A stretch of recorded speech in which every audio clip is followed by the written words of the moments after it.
యేసుక్రీస్తు నామమున మరి యొక్క ఈ సమయంలో వీక్షిస్తున్న సంఘస్థులందరికీ కూడా వందనాలు. మనము బైబిల్ స్టడీలోకి వెళ్దాం. లాస్ట్ వీక్ యాకోబు రాసిన పత్రిక 3వ అధ్యాయం వరకు మనం పూర్తి చేసుకున్నాం. నిన్న కొన్ని కారణాల వల్ల నిన్న వీడియోని అప్లోడ్ చేయలేకపోయాను. కాబట్టి ఈరోజు బైబిల్ స్టడీగా 4వ అధ్యాయంలోనికి మనం వెళ్దాం. యాకోబు రాసిన పత్రిక 4వ అధ్యాయం గురించి మనము వెళ్దాం. 4వ అధ్యాయము. సో ఆల్రెడీ మీకు స్క్రీన్ మీద కనబడుతుంది. హౌ టు ఎండ్ వార్స్, యుద్ధములను ఎలా అంతము చేయవచ్చు. సో మన ప్రతి వ్యక్తి జీవితంలో యుద్ధములు అనేవి జరుగుతూ ఉంటాయి. సో అంతరంగ యుద్ధములు, బాహ్య యుద్ధములు. సో చిన్న చిన్న వాటికి మనిషి యుద్ధం చేస్తూ వస్తుంటాడు. ఇప్పుడు రీసెంట్గా మనం చూస్తుంటే తెలంగాణకి ఆంధ్రాకి మధ్య వాటర్ని బట్టి నీటి కోసము కోర్టులలో కేసులు వేసుకోవడం, ఒకరితో ఒకరు పోరాడడం మనము చూస్తున్నాం. ఈ కరోనా కాన్ఫ్లిక్ట్ టైంలో కూడా సో ఒక రాష్ట్రానికి ఇంకో రాష్ట్రానికి నీరు సరఫరా విషయంలో కృష్ణా బోర్డు కూడా వాళ్ళు మాట్లాడుతూ కొన్ని వాళ్ళు ఆంధ్రప్రదేశ్ జీవోని తీసుకురావడము, తెలంగాణ దానికి పిటిషన్ కోర్టులో వేయడము, దాని ఆర్గ్యుమెంట్ జరుగుతున్నాయి. సో గొడవలకు వివిధ రకాలైన కారణాలు ఉంటాయి. ప్రపంచ దేశాలు అమెరికాకి చైనాకి మధ్య ఈ మధ్య కరోనాకి సంబంధించిన యుద్ధం జరగడం, అంతర్గతంగా మనిషి లోపలనే తనతో తాను పోరాడడం, ఇతరులతో తను పోరాడడం, దానికి కారణాలు ఏంటి అనే విషయాన్ని ఇక్కడ యాకోబు గారు మాట్లాడుతూ వస్తున్నారు. సో ఈ యాకోబు రాసిన పత్రిక అంతా కూడా స్పిరిచువాలిటీ గురించి మనం ఆలోచిస్తున్నాం. పరిపక్వత చెందిన క్రైస్తవుడు, నిజమైన భక్తి కలిగిన క్రైస్తవుడికి ఉండవలసిన గుణ లక్షణాల గురించి మాట్లాడుతూ వస్తున్నాడు ఆయన. అందులో భాగంగా ఈరోజు 4వ అధ్యాయంలో మనము కొన్ని విషయాలు మనము చూడొచ్చు. 4వ అధ్యాయంలో పరిపక్వత చెందిన క్రైస్తవుడు, స్పిరిచువల్లీ మెచ్యూర్డ్ క్రిస్టియన్ ఎలా ఉంటాడో ఆయన మాట్లాడుతూ ఆయన ఏం చేస్తాడంట, తనలో వచ్చే కాన్ఫ్లిక్ట్స్ని ఆయన రిజాల్వ్ చేసుకుంటాడంట. తనలో వచ్చే ఆ యుద్ధములు, పోరాటములను ఆయన పరిష్కరించుకునే జ్ఞానాన్ని దేవుని ద్వారా పొందుకుంటాడనే విషయాన్ని తెలియపరుస్తూ వచ్చారు. చాలామంది ఆ యుద్ధాలకు కారణాలు తెలియక యుద్ధం యొక్క తనలో అంతర్గత యుద్ధానికి వారు లొంగిపోతూ ఉంటారు. సో సిచ్యువేషన్స్ని బట్టి మనసులో ఉండే కోరికలను బట్టి మనిషి తన జీవనాన్ని ప్రణాళిక వేసుకుంటూ ఉంటాడు. సో మొదటి అధ్యాయంలో మనం చూస్తే ఆల్రెడీ స్క్రీన్ మీద కనబడ్డట్టుగా ఈరోజు మనం ఆలోచించేవి హౌ టు ఎండ్ వార్స్ గురించి ఆయన ఈ అధ్యాయంలో ఏం మాట్లాడుతున్నాడు. 3 రకాలైన యుద్ధాలు ఉంటాయి అనే విషయాన్ని మాట్లాడుతున్నాడు. 3 శత్రువులు ఉంటారనే విషయాన్ని మాట్లాడుతున్నాడు ఆయన. 3 హితబోధల గురించి కూడా ఆయన మాట్లాడుతూ వస్తున్నాడు. సో ఈ అధ్యాయంలో ఈ 3 విషయాలు మనము చూడబోతున్నాం. సో మొట్టమొదటిది 3 రకాల యుద్ధాలు, 3 శత్రువులు. ఈ రెండింటిని కలిపి మనము చూసే ప్రయత్నము చేద్దాం. సో మొట్టమొదటి వచనాన్ని చదువుదాం. మీలో యుద్ధములకు పోరాటములను దేని నుండి కలుగుచున్నవి? మీ అవయంలో పోరాడు మీ భోగేచ్ఛల నుండియే కదా. ఇక్కడ ఆయన చాలా స్పష్టంగా మాట్లాడుతున్న కొన్ని విషయాలను చూద్దాం. సో 3 రకాల యుద్ధాలు ఏంటి ఆ యుద్ధాలు అనేవి చూస్తే, at war with each other, ఒకరితో ఒకరికి పోరాటము, మనతో మనకు పోరాటము, దేవునితో పోరాటము. At war with our selves, at war with God. దేవునితో, మనతో మనము, ఇతరులతో. సో మొదటిది ఒకరితో ఒకరు పోరాటాన్ని మనం చూసే ప్రయత్నం చేద్దాం. 4వ అధ్యాయంలో మొదటి వచనము మొదటి భాగాన్ని చూస్తూ 11, 12 వచనాల్లో మాట్లాడుతున్నాడు. మనిషి ఇతరులతో ఎలా పోరాడతాడో దాని గురించి మాట్లాడుతూ వస్తున్నాడు. 3 టైప్స్ ఆఫ్ వార్స్. సో 11వ వచనము మనము చూసే ప్రయత్నం చేద్దాం. సహోదరులారా, ఒకనికి విరోధముగా ఒకడు మాటలాడకుడి. తన సహోదరునికి విరోధముగా మాటలాడి తన సహోదరునికి తీర్పు తీర్చువాడు ధర్మశాస్త్రమునకు వ్యతిరేకముగా మాటలాడి ధర్మశాస్త్రమునకు తీర్పు తీర్చుచున్నాడు. నీవు ధర్మశాస్త్రమునకు తీర్పు తీర్చిన ఎడల ధర్మశాస్త్రమును నెరవేర్చిన వాడవు కాక న్యాయము విధించు వాడవైతివి. చాలు. సో ఈ 11, 12 వచనాలు మనం చదివితే ఇక్కడ ఆయన ఎదుటి వ్యక్తికి తీర్పు తీర్చే విషయం గురించి మాట్లాడుతున్నాం. బైబిల్లో మనకి సామెతలు 133వ అధ్యాయంలో ఒక మాట ఉంటుంది, సహోదరులు ఐక్యత కలిగి ఉండుట ఎంత మేలు, ఎంత మనోహరము అనే విషయాన్ని అక్కడ ఆయన మాట్లాడుతూ వస్తున్నాడు. అలాగే మనకి ఆదికాండంలో మనం చూసినట్లయితే లోతుకి అబ్రహాముతో ప్రాబ్లం అయింది. Lot caused quarrel with uncle Abraham. అబ్రహాముతో లోతు పనివారికి, అబ్రహాం పనివారికి గొడవైనట్టుగా మనం చూస్తూ వస్తున్నాం. అలాగే అబ్షలోము created a war with father. యుద్ధములు లోతుకి అబ్రహాంకి మధ్య వచ్చినప్పుడు అబ్రహాము జ్ఞానయుక్తంగా దాన్ని పరిష్కరించుకుంది. అబ్షాలోముకి దావీదుకు మధ్య, అబ్షాలోము దావీదుతో యుద్ధం చేసినట్టుగా బైబిల్ మనకి తెలియపరుస్తూ వస్తుంది. ఈవెన్ యేసుప్రభుల వారి శిష్యులు కూడా, యేసుప్రభుల వారి శిష్యులు కూడా తన రాజ్యంలో ఎవరు గొప్పవారు అనే వివాదాన్ని వారు యేసుప్రభుల వారి మీద ముందు ఉంచినట్లుగా మనకి బైబిల్ మనకి తెలియపరుస్తూ వస్తుంది. సో ఆదిమ సంఘంలో కూడా యుద్ధములు బైబిల్ మొట్టమొదటి నుంచి చూస్తూ వస్తుంటే ఇలాంటి యుద్ధాల గురించి ఆయన మాట్లాడుతుండండి. మన భోగేచ్ఛల నుంచి వచ్చేవి, మన ప్యాషన్స్లో నుంచి వచ్చేవి, మన డిజైర్స్లో నుంచి వచ్చే యుద్ధాలు ఏంటి అనేది లోతుకి అబ్రహాముకి మధ్య, అబ్షాలోముకి దావీదుకి మధ్య యేసు ప్రభుల వారి శిష్యులు ఆయనను ఎవరు ఆయన రాజ్యంలో గొప్పవారు అనే ఆ క్వశ్చన్ రేజ్ చేసినప్పుడు సో కాన్ఫ్లిక్ట్స్ అనేవి ప్రారంభమవుతూ వచ్చాయి. ఆదిమ సంఘంలో మనం చూస్తే కొరింథీ సంఘంకి పౌలు గారు రాస్తున్నప్పుడు కొరింథీ సంఘంలో కూడా మనం ఈ విషయాలను చూడొచ్చు. వారికి ఒకరి ఏడల ఒకరికి సమాధాన స్థితి లేదు, డిసగ్రిమెంట్స్ ఉన్నాయి వాళ్ళిద్దరి మధ్య. కొరింథీ సంఘస్థుల మధ్య ఒకరి ఒపీనియన్ని ఒకరు ఒప్పుకునేవారు కాదు, బహిరంగంగానే ఒకరిపైన ఒకరు నిందను మోపుకునేవారు. మనకి కొరింథీలకు రాసిన పత్రిక 6వ అధ్యాయము 14వ అధ్యాయంలో పౌలు గారు మాట్లాడతారు.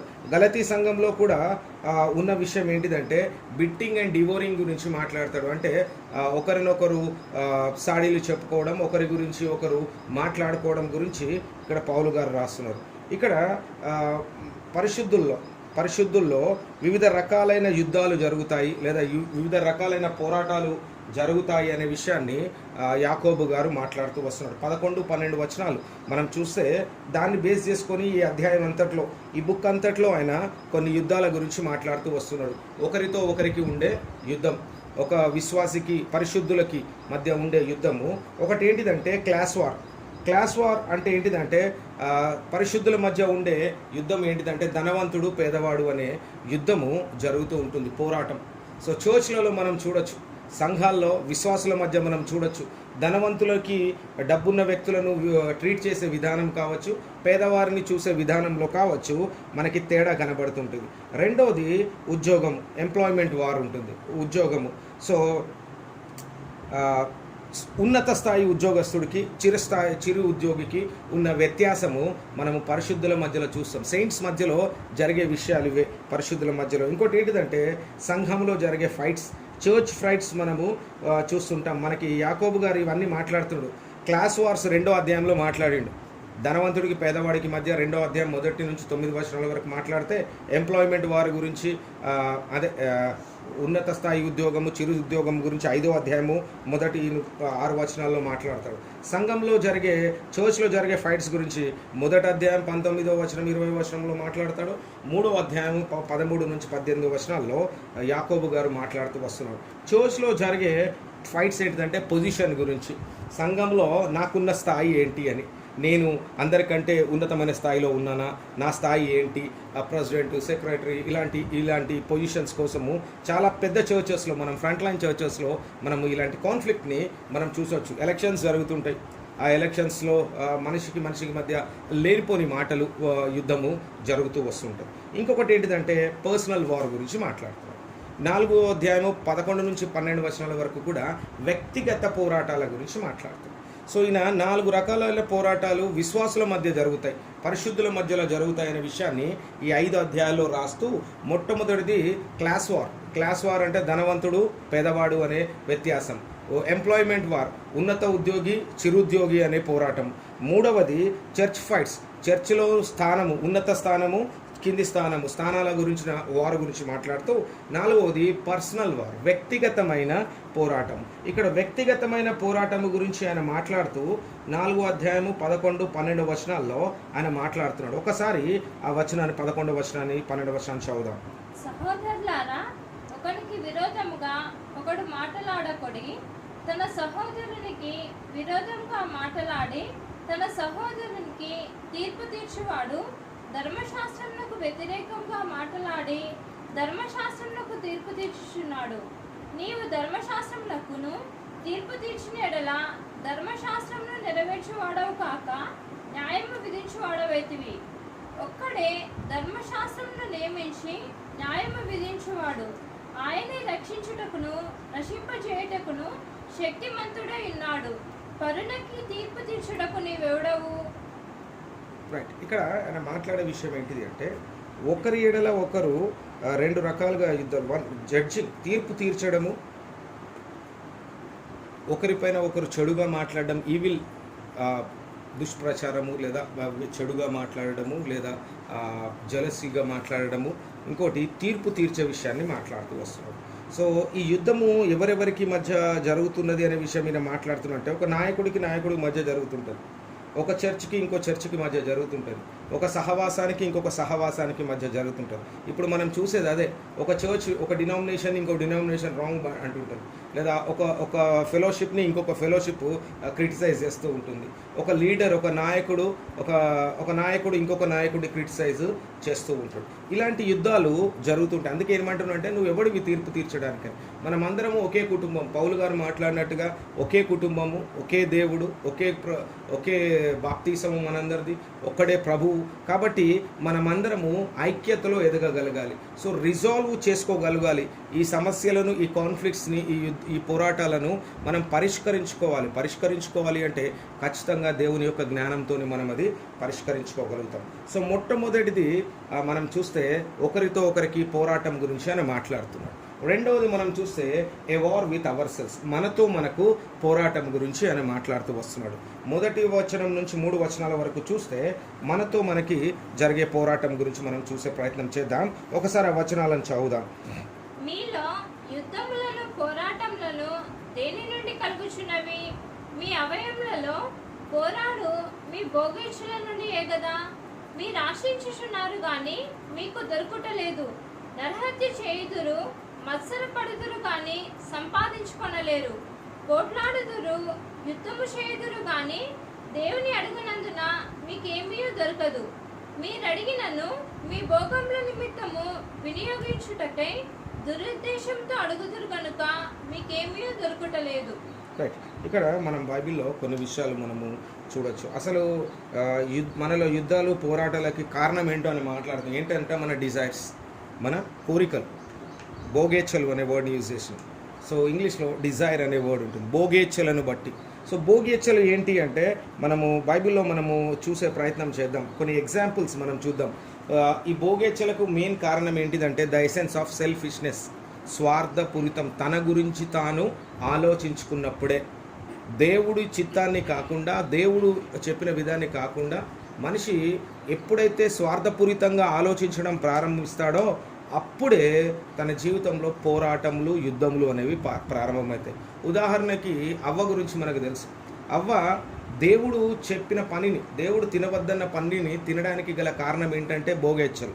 తనకు డిజైర్ కలిగింది, తనకి కోరిక కలిగింది. ఆ కోరికను బట్టి ఆమె ఏం చేసిందంటే పండును తిన్నట్టుగా మనం చూస్తున్నాం.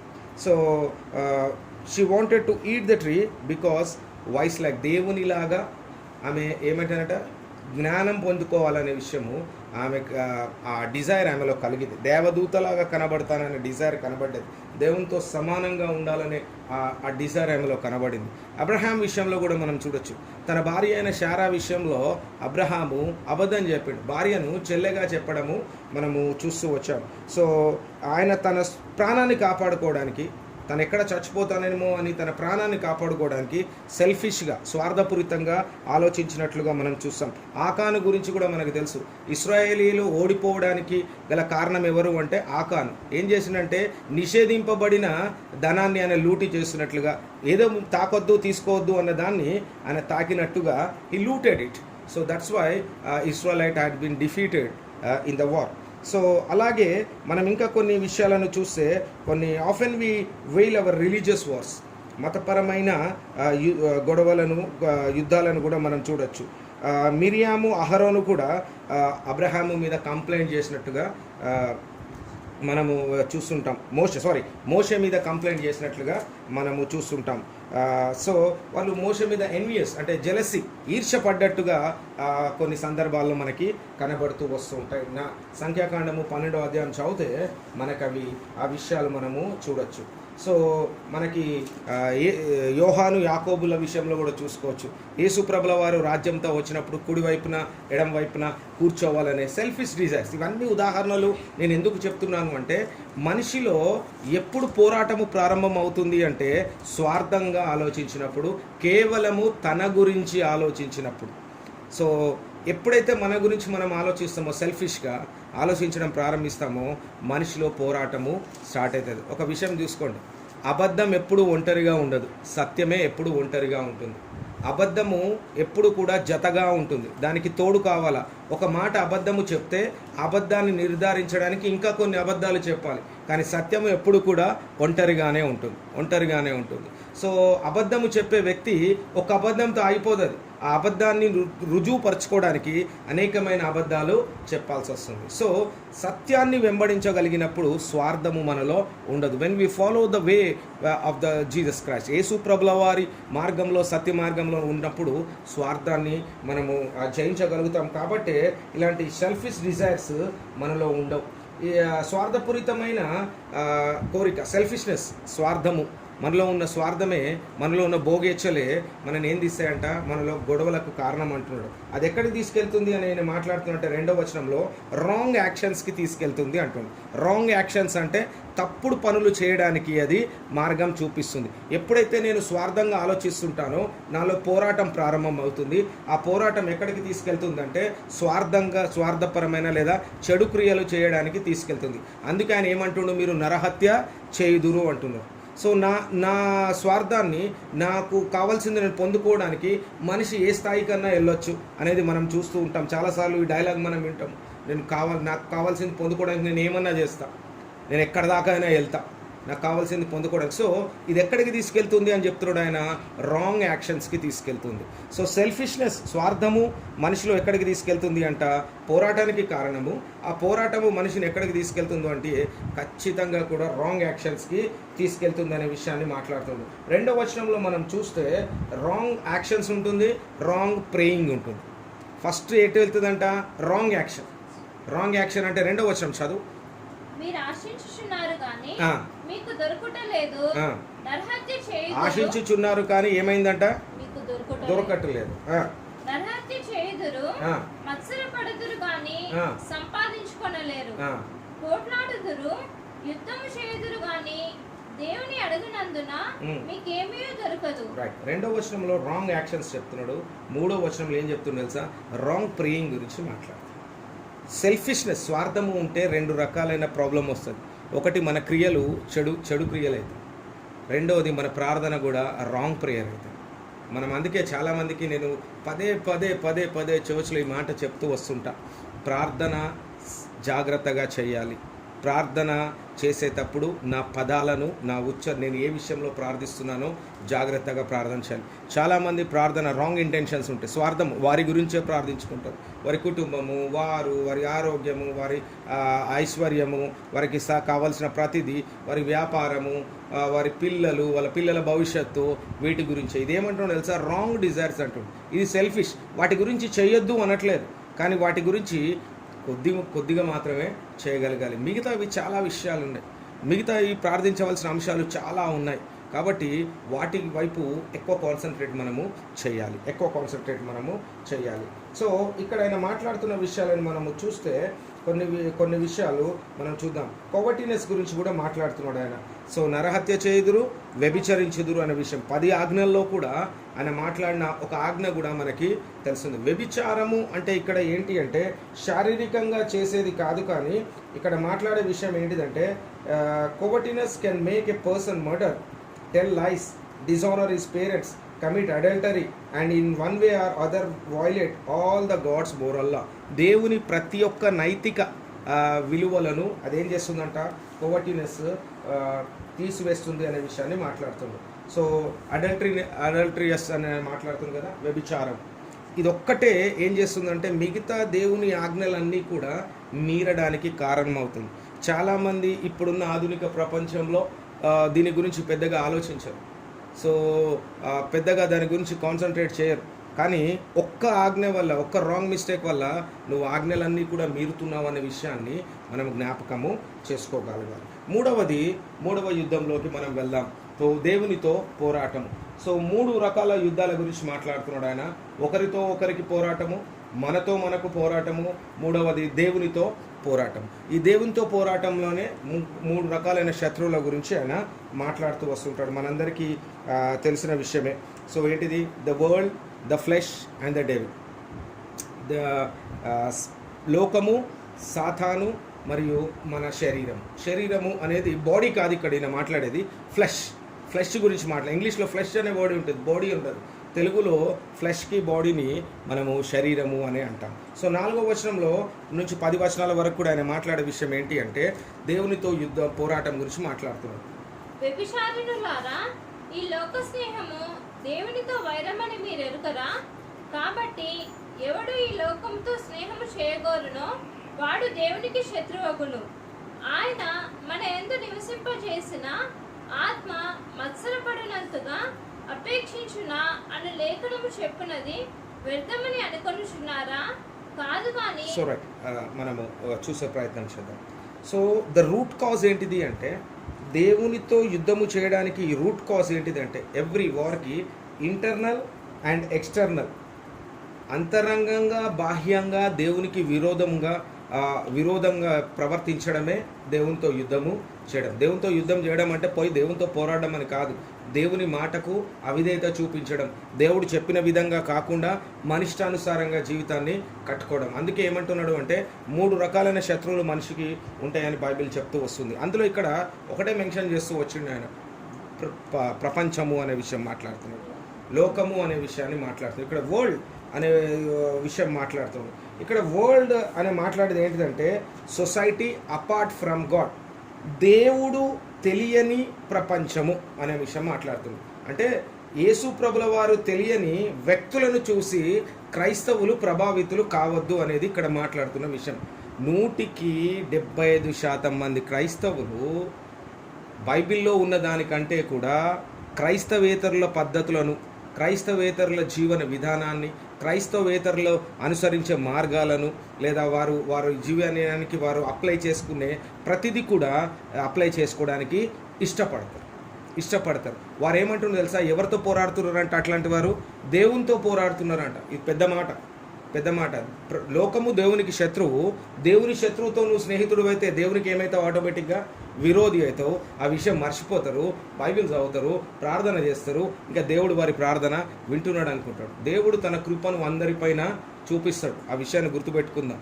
లాస్ట్లో మన పరిస్థితి ఇట్లా అయిపోయింది అనుకో, అంతే 2వ రాకడలో యేసు ప్రభుల వారు వచ్చినప్పుడు నువ్వెవడో నాకు తెలియదు అన్నాడు అనుకో, సార్ నేనేం చేసినా సార్ రోజు 2 గంటలు బైబిల్ చదువుతున్నావు, 2 గంటలు బైబిల్ చదువుతున్నావు కరెక్టే, 4 గంటలు ప్రార్థన చేస్తున్నావు కరెక్టే, కానీ నీ లైఫ్ అంతా కూడా క్రైస్తవేతరుల జీవన విధానంగానే ఉంది. వాళ్ళ మార్గంలోనే నడుచుకుంటున్నావు. వారి జీవన విధానాన్ని బట్టే, వారి మాటలను బట్టే నీ జీవితాన్ని కట్టుకుంటున్నావు.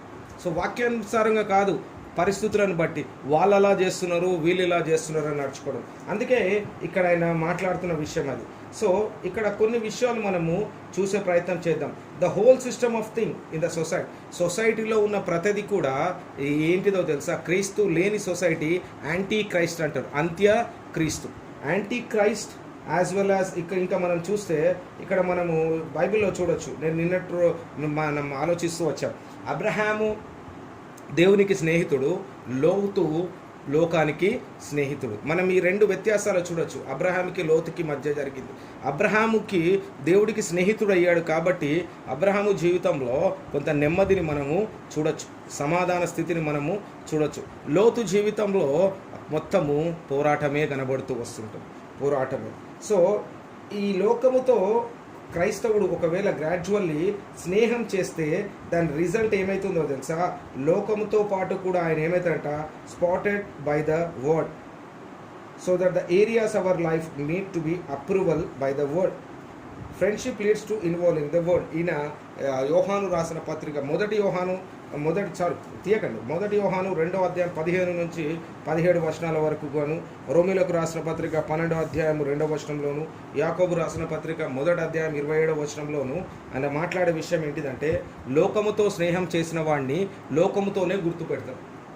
బైబిల్ ఎప్పుడు చెప్పేది ఏం చెప్తుందంటే, మనం ఎవరితో స్నేహం చేస్తున్నామో వారి ఇంపాక్ట్ ఖచ్చితంగా మన పైన ఉంటుంది, వారి ఇంపాక్ట్ ఉంటుంది. నీకు లోకంతో లోకస్తులతో నీ స్నేహం అయితే అదే ఆలోచన, అదే విషయము, దాని గురించే చింత, దాని గురించే మన మనసు ఆలోచిస్తుంటుంది, దాని గురించే మాట్లాడుతుంది. సో అలాగే మనము నడుచుకోవాలంట. అందుకే బైబిల్ ఏం చెప్తుంది అంటే, లోకమును స్నేహం చేసిన వాడు లోకముతో గుర్తింపబడతాడు, దేవునితో స్నేహం చేసిన వాడు దేవునితో గుర్తింపబడతాడు అనే విషయాన్ని మాట్లాడుతున్నాం. రెండో విషయము శరీరము గురించి మనం చూద్దాం. ఫ్లెష్ అనేది ఇక్కడ ఏంటిది అంటే ఓల్డ్ నేచర్, ప్రాచీన స్వభావము. శరీరము కాదు, ఈ బాడీ కాదు, మనలో రెండు స్వభావాలు ఉంటాయి. మొదటిది యేసు ప్రభుల వారు తెలియనప్పుడు ప్రాచీన స్వభావము, యేసు ప్రభుల వారిని అంగీకరించి రక్షణ పొందుకున్న తర్వాత పరిశుద్ధాత్ముడు మనకు అనుగ్రహించు నవీన స్వభావం. సో ఇక్కడ దేవునికి శత్రువు ఏంటిది అంటే మనలో ఉన్న ప్రాచీన స్వభావము, నవీన స్వభావము కాదు. సో అందుకే పౌలు గారు అంటారు కదా, క్రీస్తు యేసునందు ఉన్నవాడు నూతన సృష్టి, పాతవి గతించను, సమస్తము క్రొత్తవాయను. సో ఇక్కడ ఆయన మాట్లాడే విషయం కూడా ఏంటిదంటే న్యూ నేచర్. సో దేవునికి విరోధమైనది ఏంటిది, శత్రువు ఏంటిది అంటే మనకి ఓల్డ్ నేచర్. నాలో ప్రాచీన స్వభావం ఉంటుంది, నాలో నవీన స్వభావం ఉంటుంది. ప్రాచీన స్వభావం అలా చేస్తే మంచిది, అప్పుడు అట్లా చేయలేదా, దానివల్ల మనకి లాభం రాలేదా, లేదా దానివల్ల మనము ఆనందించలేదా అనేది మాట్లాడుతుంది.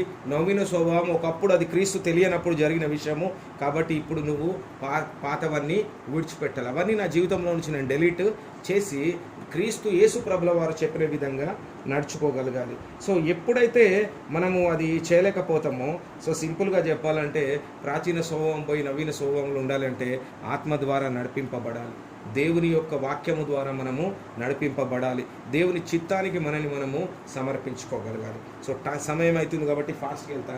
మూడవది సాతాను. సో డెవిల్ గురించి ఇక్కడ మాట్లాడుతున్నాం. 3 రకాలైన శత్రువులు. ఒకటి లోకము, రెండవది నా ఫ్లెష్, నా శరీరము, మూడవది devil. The world is in conflict with the father. So ఇక్కడ మాట్లాడే విషయం ఏంటిదంటే సాతాను. సో సాతాను ఎప్పుడు కూడా మనని చాలా విషయాల్లో ప్రేరేపిస్తుంటాం. సో సాతాను కూడా మనకి అన్ని విషయాల్లో కూడా మనని టెంప్ట్ చేస్తాడు. వాడంతటా వాడు ఏ పని చేయడు, మనని శోధించి మన ద్వారానే తప్పు చేసి దేవునికి విరోధంగా మనం ప్రవర్తించే విధంగా మనల్ని టెంప్ట్ చేస్తుంటాడు. సో 3 రకాలైన విషయాలు చెప్పిన తర్వాత 7వ వచనంలో నుంచి మనలో ఉన్న పోరాటాలను మనం ఎలా రిజాల్వ్ చేసుకోవాలి లేదా ఎలా పరిష్కరించుకోవాలో ఆయన మాట్లాడుతున్నాడు. సో మీరు సమయం లేదు కాబట్టి 7 నుంచి 10 వచనాలు మీరు బైబిల్లో చదివినట్లయితే నేను దాంట్లోని హైలైట్స్ పాయింట్స్ చెప్తా, ఎలా మనము మన సమస్యలను పరిష్కరించుకోవచ్చు. ఒకటి, సబ్మిటింగ్ టు గాడ్, దేవునికి మనని మనము సమర్పించుకున్నప్పుడు. రెండవది, దేవునికి 8వ వచనంలోకి వచ్చేసరికి డ్రా నియర్ టు గాడ్ అంటాడు, దేవునికి సమీపంగా మనము చేరినప్పుడు అనే విషయాన్ని మాట్లాడతాడు. మూడవది, humble your self before God, దేవుని ముందు నిన్ను నీవు తగ్గించుకో లేదా వినయ మనసు కలిగి ఉండు అని 9-10 వచనాల్లో ఆయన మాట్లాడుతుంటాడు. 3 పనులు మనం చేస్తే మనములో ఉన్న పోరాటాలను మనము పరిష్కరించుకోవచ్చు. మొట్టమొదటిది మనని మనము దేవునికి సమర్పించుకోవడం 7వ వచనంలో. 8వ వచనంలో దేవునికి దగ్గర కావడము. 9-10 వచనాల్లో దేవుని ఎడల మనని మనము తగ్గించుకోవడం. సో హంబ్లింగ్, వినయం కలిగి దేవుని ముందు జీవించడం. సో ఈ 3 పనులు చేయడం వల్ల మనము ఒకరితో ఒకరికి పోరాటము, మనకు దేవునితో పోరాటాన్ని మనం పరిష్కరించుకోగలుగుతాం. సో ఈ 3 పనులు చాలామంది పని చేయరు, దేవునికి జీవితాన్ని సమర్పించరు, దేవునికి దగ్గరగా కారు, దేవుని స్వరము వినరు, దేవుని మాటను వారి జీవితంలో యాక్సెప్ట్ చేయరు, దేవునికి ఎప్పుడు కూడా ఏం చేయాలంటే హంబుల్నెస్ని చూపించరు. హంబుల్నెస్, తగ్గింపు స్వభావం దేవుని దగ్గర చూపించరు. ఎప్పుడు కూడా నాకు అన్నీ తెలుసు, నాకు నా లైఫ్లో నాకు తెలియదా, నాకు ప్రార్థన వచ్చు, నాకు ఇది తెలుసు, నాకు అది తెలుసు. సో వాళ్ళ యాటిట్యూడ్ని చూపిస్తుంది. సో దేవుని ముందు హంబుల్నెస్ అనేది చాలా అవసరం. ఎంత తెలిసినా మనము ఆయన జ్ఞానం ముందు జీరో.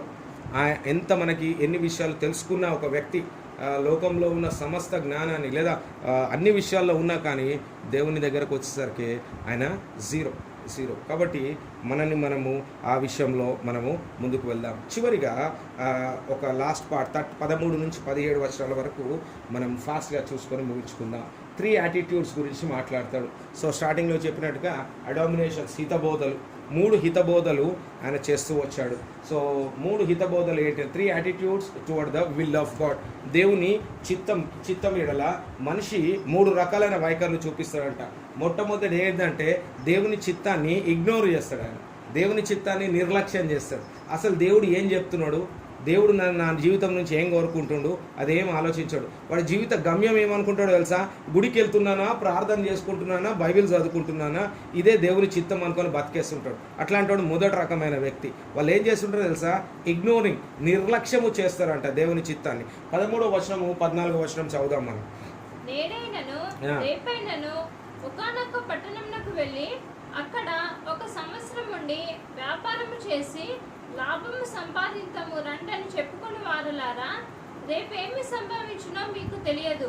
మీ జీవం ఏపాటిది? మీరు కొంతసేపు కనబడి అంతలో మాయమైపోవు ఆవిరి వంటి వారే. సో ఇక్కడ ఆయన కొన్ని విషయాలు మాట్లాడుతున్నాడు. ఇగ్నోరెన్స్, నిర్లక్ష్యం చేసే వ్యక్తి ఏం చేస్తాడంటే తెలుసా? 4 ఆర్గ్యుమెంట్స్ అనేది తీసుకొస్తుంది. సో మూర్ఖంగా వాళ్ళు ప్రవర్తిస్తారనే విషయం. సో కాంప్లెక్సిటీ ఆఫ్ లైఫ్ అని మాట్లాడతారు.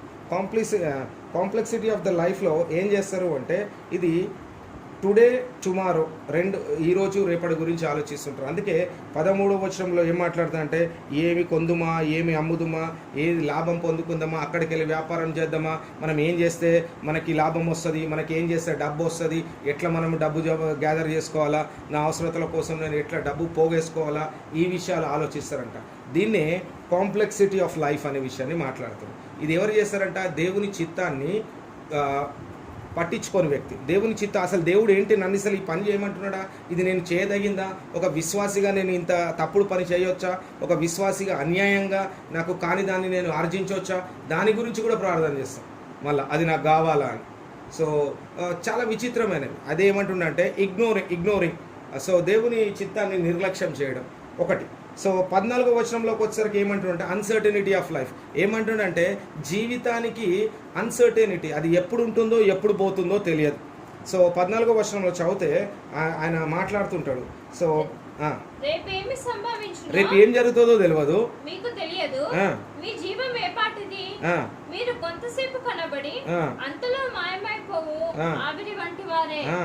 ఇక్కడ ఏమంటున్నాడంటే ఆయన ఈ 2 విషయాలు అన్సర్టనిటీ ఆఫ్ లైఫ్ గురించి మాట్లాడుతూ ఆయన క్లియర్గా చెప్పేది ఏంటంటే రేపు ఏం జరుగుతుందో తెలియదు, నువ్వు బతుకుంటావో లేదు, చచ్చిపోతావో తెలియదు, కానీ ఆశ ఏంటిదో తెలుసా? నాకు ఎట్లా లాభం వస్తుంది, నేను ఎంత డబ్బు సంపాదించుకోవాలి, నేను ఎంత డబ్బు సంపాదించుకొని పోగేసి పెట్టి నా పిల్లలకి ఇవ్వాలి. చాలామంది ఆలోచించే విషయం ఏంటిదంటే బ్యాంక్ బ్యాలెన్స్ ఎంత ఉంటే అంత లైఫ్ సెక్యూర్డ్ ఉంటుంది అని. సో బ్యాంక్ బ్యాలెన్స్ ఎంత ఉంటే అంత లైఫ్ సెక్యూర్డ్ ఉండదండి. ఎప్పుడైతే దేవుని హస్తము నీ పైన ఉంటుందో, దేవుని కృప నీ పైన ఉంటుందో అప్పుడే నీకు సెక్యూరిటీ. దేవుడు కాక డబ్బు వెనుక పరిగెత్తే ప్రతి ఒక్క వ్యక్తి కూడా ఖచ్చితంగా కూడా ఆయన దేవుని చిత్తాన్ని నిర్లక్ష్యపరుస్తున్నాడు. అసలు దేవునితో సంబంధం ఉండదు ఇలాంటి వాళ్ళకి. కానీ క్రైస్తవులు అని చెప్పుకుంటారు, కానీ దేవునితో రిలేషన్షిప్పే ఉండదు. ఎందుకు అంటే దేవుడు యేసుప్రభుల వారు ఒక మాట చెప్తూ వచ్చాడు, నువ్వు దేవునికి సిరికిని దాసుడివి కాలేవు. నాకు దేవుడు నా జీవితంలో ఇచ్చిన దాన్ని నా అవసరతల నిమిత్తం వాడుకుంటూ ఇతరుల అవసరతలలో నేను స్పందించగలగాలి. అలా నేను చేయలేకపోతే నా దేవుడి చిత్తాన్ని నేను నిర్లక్ష్యం చేసిన వాడిని అవుతాను. 16వ వచనంలో కూడా ఫర్టిలిటీ ఆఫ్ లైఫ్ గురించి, ఆయన ఫర్టిలిటీ ఆఫ్ మ్యాన్ గురించి, మనిషి యొక్క మూర్ఖత గురించి మాట్లాడుతున్నారు. చదువు. ఇప్పుడైతే మీరు మీ డంబంలో ఎందుకు అతిశయపడుచున్నారు? మనిషి యొక్క గర్వం గురించి. ఇప్పుడైతే దేని మీద అతిశయపడతాడంటే మనిషి దేవుని చిత్తాన్ని నిర్లక్ష్యం పరిచిన వ్యక్తి అతిశయపడతాడు. నేను అది చేసినా, నేను ఇది చేసినా, నేనే చేస్తున్నా, నేనే అని మాట్లాడేదంతా కూడా గర్వం. నేను చాలాసార్లు ఈ మాట నేను చెప్తూ ఉంటాను. సో నేను చేశాను అనేది ఎప్పుడు కూడా మాట్లాడద్దు.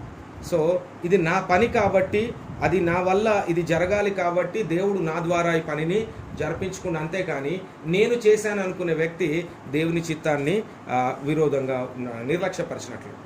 ఇప్పుడైతే మీరు మీ డంబముల యందు అతిశయపడుచున్నారు. దేని యందు అతిశయపడతారంట మనిషి? డంబముల యందు అతిశయపడుతున్నారు. ఇట్టి అతిశయం అంతయు చెడ్డది. ఇట్టి అతిశయం అంతా కూడా ఏంటిదంట? చెడ్డది. రెండవ విషయానికి వస్తాం. ఒకటేమో దేవుని చిత్తాన్ని నిర్లక్ష్యం చేస్తారంట, రెండవది దేవుని చిత్తమునకు అవిధేయత చూపిస్తారంట.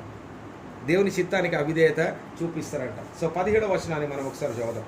కాబట్టి మేలైనది చేయనెరిగియు అలాగు చేయని వానికి పాపం కలుగును. సో 17th verseలో ఏం చెప్తున్నాడు అంటే man's ignorance nature of God's. So ఇక్కడ ఏంటిదంటే దేవుని చిత్తానికి విరోధంగా చూపి, అంటే ఏం చేయాలో నాకు తెలుసు, ఎలా ఉండాలో నాకు తెలుసు, కానీ ఏం చేస్తారంటే అలా ఉండరు. అలా ఉండడం వల్ల ఏంటిదంటే ఈ లోకంలో సుఖభోగాలు ఉండవు. అందుకే మొదట్లోనే భోగేచ్ఛల గురించి మాట్లాడుతున్నాం. చివరిగా లాస్ట్ వర్డ్ని చూసి మనము ముగించుకుందాం. చివరిగా 15వ వచనంలో ఆయన ఏమంటాడు తెలుసా? మూడో యాటిట్యూడ్ ఏంటి తెలుసా? దేవుని చిత్తానికి విధేయత చూపించడం. ఒకసారి ఆ వచనాన్ని చదువుదాం. కనుక ప్రభు చిత్తమైతే మనము బ్రతికి ఉండి ఇది అది చేతమని చెప్పుకొనవలెను. So if the Lord will is not just a statement on the believers lip. So ఇక్కడ ఆ 15వ వచనంలో ఆయన మాట్లాడుతున్న విషయాన్ని మనం చూస్తే, instead you what to say if the Lord's will we will live and do this or that. So ప్రభు చిత్తమైతే మనం బ్రతికి ఉండి ఇది అది చేతుమని చెప్పుకొనవలెను. సో దేవుని చిత్తం ఉంటే నేను బ్రతుకుతే నేను ఇది చేస్తా, లేదా అంటే లేదు. సో మనిషి యొక్క ఆలోచన దేన్ని బట్టి ఉండాలి అంటే దేవుని చిత్తాన్ని బట్టి ప్రణాళిక వేసుకుంటూ ఉండాలి. సో నేడుండి రేపు వెళ్ళిపోయే ఈ జీవితం కోసం మనిషి డబ్బు సంపాదించడానికో ఇంకేదో సంపాదించడానికో సెక్యూరిటీని లైఫ్ సెక్యూరిటీ కోసం ఏదేదో వివిధ రకాలైన పనులు చేస్తూ ఉంటాడు. సో ఇక్కడ దేవుని చిత్తానికి విధేయత చూపించినప్పుడు మనము ఖచ్చితంగా కూడా మనము ముందుకి సాగగలుగుతాం. ముందుకి సాగాలి అంటే ఒక వ్యక్తి జీవితంలో నెమ్మదిగా ప్రశాంతంగా ఏ పోరాటాలు యుద్ధాలు లేకుండా ఖచ్చితంగా దేవుని చిత్తానికి లోబడి ఉండాలి. సో ఈ అధ్యాయంలో 3 విషయాలు నేను తెలియపరుస్తూ వచ్చా. ఒకటి, 3 రకాలైన యుద్ధాల గురించి మాట్లాడుతున్నాను. ఇతరులతో, మనతో, మనకు, దేవునితో యుద్ధాలు. ఆ యుద్ధాలని సాల్వ్ చేసుకోవాలంటే దేవునికి మనం సమర్పించుకోవాలి. రెండవది దేవునికి సమీపం కావాలి. మూడవది దేవుని ముందు మనము తగ్గించుకోవాలి. తర్వాత ఆయన మాట్లాడే విషయం 3 రకాలైన ఎనిమీస్ గురించి మాట్లాడుతున్నాడు. సో లోకము, శరీరము, సాతాను గురించి. మూడవది 3 హితబోధలు చేస్తుండు. దేవుని చిత్తం ఎడల మనిషి యొక్క వైఖరులు ఎలా ఉంటాయో మాట్లాడుతుండు. మొట్టమొదటి వైఖరి ఏంటిదంటే నిర్లక్ష్య ధోరణి. సో వాళ్ళు దేవుని చిత్తాన్ని పట్టించుకోరు. ఈరోజు ఏం చేయాలా, ఏం చేస్తే నాకు లాభం వస్తుంది, ఏం చేస్తే నాకు డబ్బు వస్తుంది, ఎట్లా చేయాలా ఏంటి దాని గురించి ఆలోచిస్తారు. వాళ్ళకి జీవితం యొక్క రియాలిటీ తెలియదు, వాస్తవికత తెలియదు. రేపు నేను బ్రతుకుంటానో లేదో తెలియదు, నెక్స్ట్ మినిట్ నా జీవితంలో ఏం జరుగుతుందో తెలియదు. కానీ వారి డిజైర్స్ అంతా కూడా నిర్లక్ష్య ధోరణి. రెండవది, ఏం చెయ్యాలో తెలుసు కానీ అలాగా చేయకుండా దేవుని చిత్తానికి అవిధేయత చూపించడం. మూడవది, దేవుని చిత్తానికి విధేయత చూపించడం. కాబట్టి మనము ఒక మంచి సమాధాన పరిస్థితిలో ఎదుగుదాం, ఒక ఆత్మీయతమైన స్పిరిచువల్ మెచ్యూరిటీలో ఎదుగుదాం. అట్టి కృపా సహాయము మనకి దేవుడు దయచేయునుగాక. ఆమేన్.